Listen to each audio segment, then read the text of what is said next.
Assalamualaikum warahmatullahi wabarakatuh. Waalaikumsalam warahmatullahi wabarakatuh. Sabahul khair. Sabahun nur.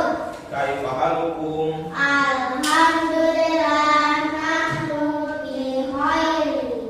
Alhamdulillah. Nah, jadi pada kesempatan hari ini kita akan belajar tentang hidup bersih. Sebelum memasuki materi, Pak Ustadz ingin bertanya kepada kalian, siapa yang tadi pagi sudah mandi? Angkat tangan. Yang sudah mandi, yang tinggi. Siapa yang sudah sikat gigi? Angkat tangan. Nah, jadi itu merupakan contoh hidup bersih. Nah, di dalam agama Islam kita kan dianjurkan untuk hidup bersih karena Allah Subhanahu wa taala itu suka dengan kebersihan. Nah, apa saja yang harus kita jaga kebersihannya? Ada yang tahu apa saja coba? Ada gigi. Selain itu kan ada badan, terus apa lagi selain badan? Tubuh.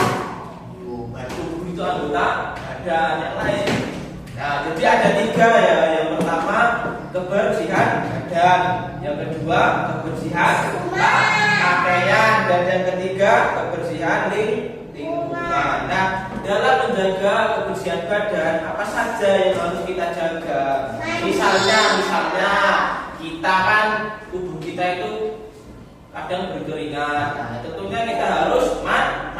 Mandinya berapa kali sehari? 2 kali, minimal 2 kali sehari. Kemudian setelah buang air kecil ataupun buang air besar, tentunya kita juga harus membersihkan ya.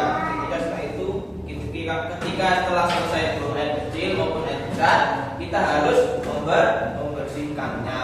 Nah, karena apa? Kotoran itu harus dibersihkan karena kotoran itu bisa menyebabkan kita terkena penyakit. Kotoran itu sarang ke penyakit. Kemudian sikat gigi juga. Nah, gigi kita kalau kotor, nah itu kan ada bakterinya. Nah, bakterinya itu bisa menyebabkan kerusakan pada gigi. Nah, kemudian yang kedua adalah menjaga kebersihan pakaian. Nah, pakaian ini dicuci ketika sudah dipakai, ketika sudah bau, ketika sudah terkena keringat, ya kita cuci. Kalau tidak kita cuci, maka badan kita menjadi gatal.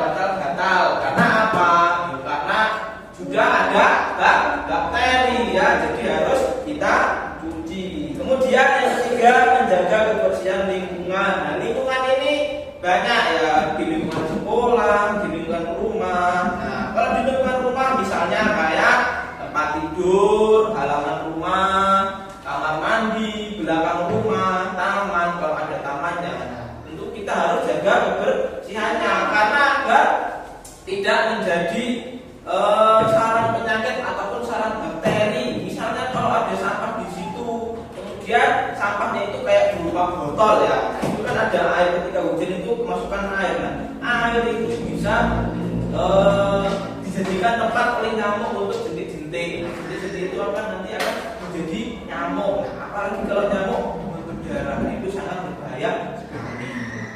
Selain itu kita juga harus meletakkan sandal, terus sepatu, nah di tempat yang semestinya, di raknya ya, jadi harus rapi. Nah, kemudian selain itu juga kita harus menjaga kebersihan lingkungan yang lainnya, baik di sekolah, dimanapun kita berada, maka kita harus bisa menjaga kebersihan lingkungan. Jadi kesimpulannya, dimanapun kita berada, maka kita harus menjaga kebersihan baik tubuh kita, pakaian. Nah, terutama pakaian. Ketika sholat, tentunya kita harus menggunakan pakaian yang bersih dan tidak ada najisnya, suci ya. Jadi harus suci. Kalau tidak suci, maka ada najis yang terkena najis. Meskipun bersih tapi terkena najis, maka sholat kita tidak sah. kemudian setelah pakaian harus menjaga kebersihan di lingkungan. Nah, pernah mendengar anna lofatu minali iman, kebersihan itu sebagian dari iman. Nah, tentunya kita sebagai orang yang beriman, orang yang beragama Islam, maka kita harus menjaga kebersihan.